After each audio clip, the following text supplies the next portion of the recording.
What's up, guys? This is going to be the full card breakdown for UFC Norfolk. It's coming up this Saturday. I believe it's 5 p.m. start time for the early prelims. And the main event's, a really good fight. I didn't even realize it was for the title until recently. They didn't do a very good job of promoting this one at all. But there are some other good fights on the card as well. Brendan Allen and Tom Breeze should be really good. Gabriel Silva and Kyler Phillips has the potential to be a firefight. Magomed Ankalev and Ionq Talaba, so some really good fights, potentially, right? And, there are some bets as well. So we're back at it this week. Last week, a lot of accurate lines. But for the smaller promotions, we had Austin Clem. And, I think that was the best line of the year so far. They had him paired up against a reality TV star. I'm pretty sure that his fans from that show bet him up and had Clem over 3-1, a guy who had experience in jiu-jitsu and wrestling his whole life. That one was a no-brainer, so hopefully, some of you guys jumped on that. Also, the plus money parlay, the main event between Bondanai and Garcia to go over, paired up with Jimenez, and he got it done in like 15 seconds or something like that, so no sweat on those ones. There is another Combate coming up this weekend, so hit the like and the subscribe if you're into those videos. I know a lot of people aren't into the smaller promotions, but they make a lot of money. I think it was out of the 10 names that I gave last weekend as winners, the only one that didn't come through was Humberto Bondanai. And, Tim Johnson was one of the ones, that I'd recommend to throw some change on as well. And he hit it 6.5-1. So some big dog winnings last weekend on the small promotions. And hopefully you can repeat that again this weekend. Because like I said, there is another Combate. Should be some parlay options to put together with the UFC. And that's what I want to talk about. So before we get into the fights, we have a ton of options here, as you can see, for betting. I think they dropped another card over the last couple days. So just a couple options. I think it's about 5. And those were Grant Dawson, Ankalev, Adesanya, Evloev. And this one is by far, the one I like the most. Now, the line isn't great, but I do favor him to win pretty confidently. Somoicano over Hadzovic. I like Lee over Charles Oliveira at 1.72. I think we're going to see a new Kevin Lee over the next little bit. And I don't, Charles Oliveira is really good as far as technical ability, but he doesn't like a firefight. He doesn't like to get hit. And I like Kevin Lee in that one, but that wouldn't be a parlay builder. When I give out these parlay options, it's because I wouldn't bet them straight, right? And I wouldn't even go big necessarily. We've seen what happens when, some of these big favorites get caught over the last 6 weeks. So just keep the parlay small. Try to keep it to doubles, at the most triples, but be really confident with those if you're pulling the trigger on something like that. But yeah, so about 5 names altogether. Now on this card, with Ankalev and Minor, I'm not sure how that's pronounced. We haven't seen anything from him in the octagon, so for sure, if you're going to do something like this, keep it small. Ankalaev as well, taking on a guy like Kuntalaba, the odds are way off here. Kuntalaba has a lot of power in his hands. He's going to bring the fight, and he's really aggressive. So he's in there to win, and he's going to look to wing some bombs. So he could catch Ankalaev. So just be careful on plays like that. But I do like Magomed to win that one. So we'll talk about it. First fight of the night: Elon Cruz and Spike Carlisle. Carlisle, I feel, is being a bit underestimated. He has some really good wrestling, or, he's going to press the fight. He's going to look for that takedown. But at the same time, he does gas out a bit. Elon Cruz is going to have a significant size advantage. So I feel like if Elon can kind of, stay on the outside and avoid that blitz at the beginning, because I do feel like Spike could probably get at least one takedown. I wouldn't be surprised, if we see a performance from this guy that people aren't expecting. I do think he has some pretty good wrestling, but at the same time, Elon has a bit of a ground game himself, some decent striking, and I think if he plays it smart, uses that size advantage, he should be able to get it done here. So I'm going to be taking Elon Cruz. I didn't put him in with the parlay builders just because I haven't, put him in a parlay yet. So, I'm not mad if you have, but I'm going to be taking him to win there. So next up, we have Brendan Allen and Tom Breeze. This is actually a really good fight. Brendan Allen coming off a win over Kevin Holland. Now with Kevin Holland, I actually was a little bit more high on him than I should have been. Looking back, Holland was taken down quite a few times in his fights. Got a couple robberies that he probably shouldn't have. And, he is still a skilled fighter, don't get me wrong. Um, but I am going to be taking Tom Breeze. I put a bet on him at 1.91. The only issue that I have, and it makes me, a little bit nervous about it, is we haven't seen Tom in a while, right? But he has really good boxing. He's well rounded. Brendan Allen would really have to make this a grind heavy fight, stay in his face, push him up against the fence, and outpoint him that way. But I think for sure on the feet the advantage would go to Tom Breeze. Really good boxing, like I said, and I think he can clip Allen. So I'm actually going to pick Tom Breeze by TKO. But Brendan Allen is a prospect, and UFC might be putting him in this spot, hoping to see him win. They are building him up, for sure after he gets that win over Kevin Holland. So it's going to be interesting. But I'm going with Breeze by TKO. Then we got Felicia Spencer and Zara Ferrer dos Santos. I'm not sure if this is in order, guys, so I'm just doing it how it's laid out on the site here, but I'm going to go with Felicia here. She's had the fight against Cyborg, so it doesn't get much better for experience than that in the octagon. But the odds are off. I'm staying away from this fight. I do like Felicia Spencer by submission in the first round, though. Next, we got Gabriel Silva and Kyler Phillips. This is one I went back and forth on a bit, but looking at Kyler Phillips, really good striking. Does gas out in his fights a bit. Gabriel Silva, same thing, but he had a debut.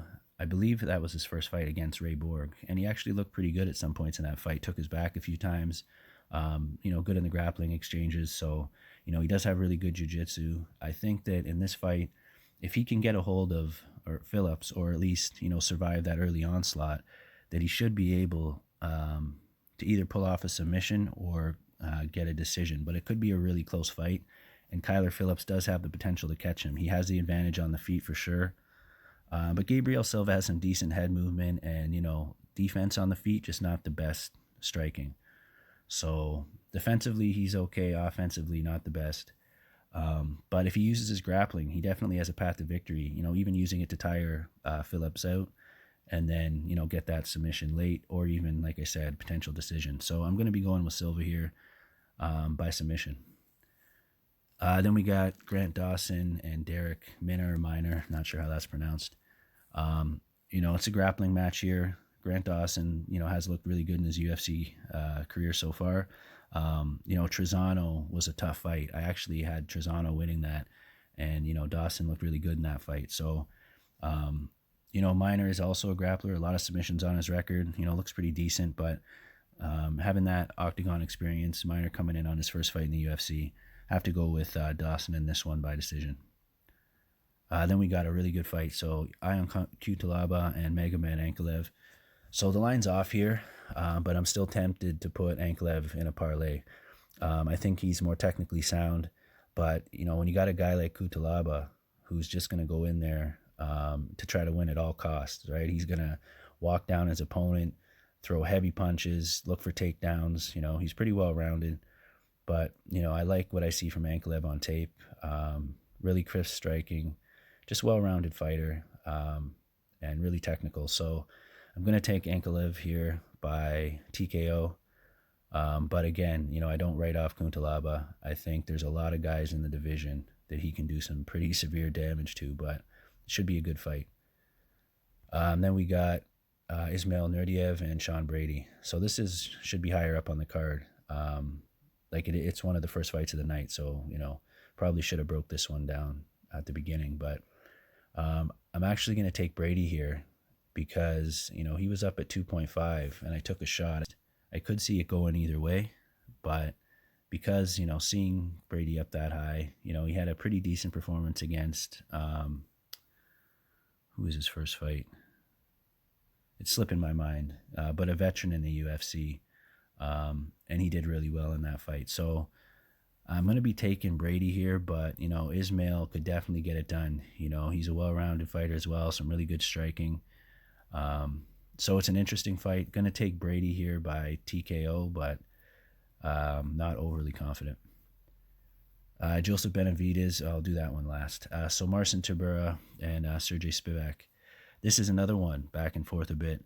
I'm going to take Spivak, though. I think that, UFC probably put this matchup together for him to win, but Tabura is still a tough guy. I mean, we've seen him as of late. I think it was his last fight where he got caught and put out pretty quick. So that goes to why I can't pick him here. Sergey Spivak, though, I mean, not overly impressed with him either, right? But again, I think UFC probably has him in mind here for the win. So I'm going to take Spivak by TKO. Then we got Megan Anderson and Norma Dumont. So, Norma Dumont is a good grappler. I mean, I wouldn't go all in on Megan Anderson on a parlay, but I mean, I like her to win. She has experience in the UFC. She's looked pretty good in some of her fights, but when it comes to grapplers, right, we saw her against Felicia Spencer.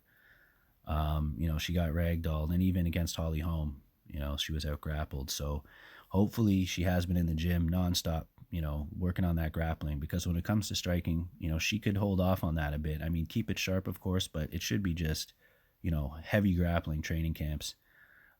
James Krause is a big part of her career. I think he's, a really good coach and a really good fighter. A lot of people over at her camp, but, they talk about each other a lot, working together. So hopefully Anderson's got the grappling together. If she does, I think that it should be a pretty easy fight for her. If the fight hits the ground with Norma on top, and you have a bet on Megan, I'd be worried about that. But I'm going to take Megan Anderson to win by decision. And then TJ Brown, Jordan Griffin. This was a tough one to call. I'm not overly impressed with TJ Brown, or Jordan Griffin, but slightly more impressed with Jordan. I mean, Jordan's a tough guy, a lot of heart. I do actually like watching him fight. I'm going to take him to win here. I'm going to say by decision as well. And then next up, the main event, we got Joseph Benavidez and Davison Figueiredo, a fight that I'm really looking forward to.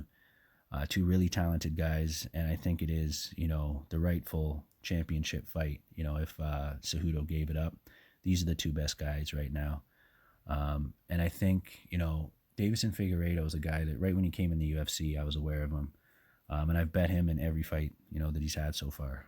And, he's looked pretty good. A little bit, against Tim Elliott, I think it was, threw me off a bit. I didn't expect him to do as well as he did, before he got choked out.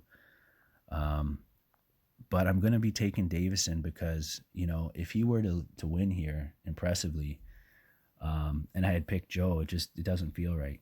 Joe throws in bursts a lot. So, 3 punches at a time, which is good, but it's pretty predictable, right? He's really fast and, he's in and out, but I just feel like Davison might catch him. But if the fight goes into the 3rd and 4th round, and it's been a high-paced fight, we might see Joe take over. And then if it gets into the 4th and we see Figueiredo breathing heavy in the corner, I mean, I'm going to start to think it's going to Joe B. He definitely has a path to victory, just grinding out.